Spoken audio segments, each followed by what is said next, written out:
Ale to je špinavý kšeft, pane Hartmánek.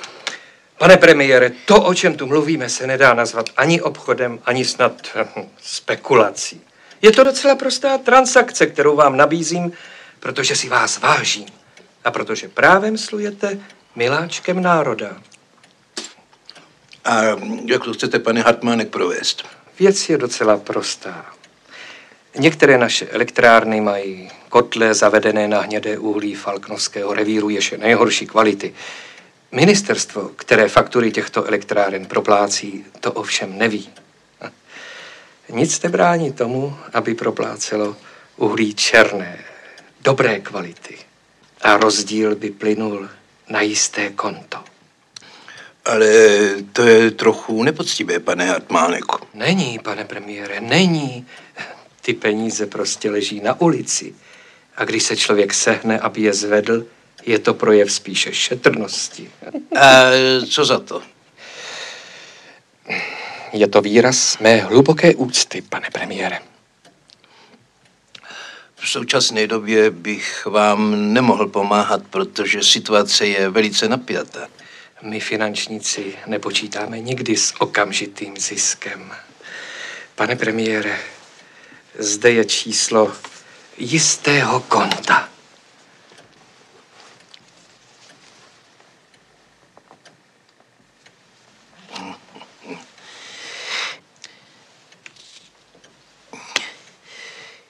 Tak snad si dáme koňáček. Co říkáte, pane Hartmánek? Excusez-moi, parlez-vous français? Oder Deutsch? Volal jsem šéfa státní policie. Je to jejich věc. Ať se starají. Taky si myslím, že by měli.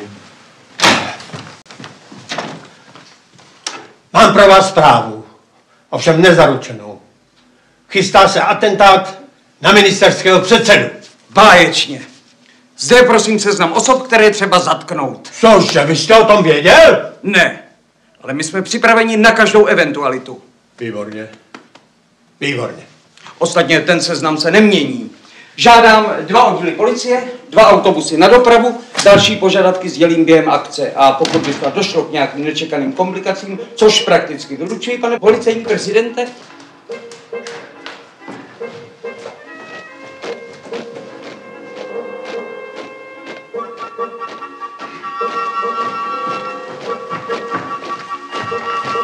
Tak co jo, všechno klape.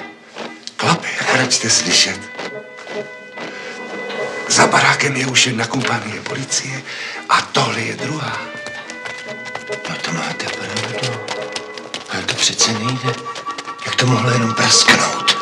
To nevím, ale vím, že už dneska ráno tady byli inštalatéři, ty jsem vyhodil, pak přišli spravovat telefon, který funguje, tak ty jsem taky vyhodil. A vy myslíte, že to byli? Dovoluji si myslet jenom zřídka, ale byli to...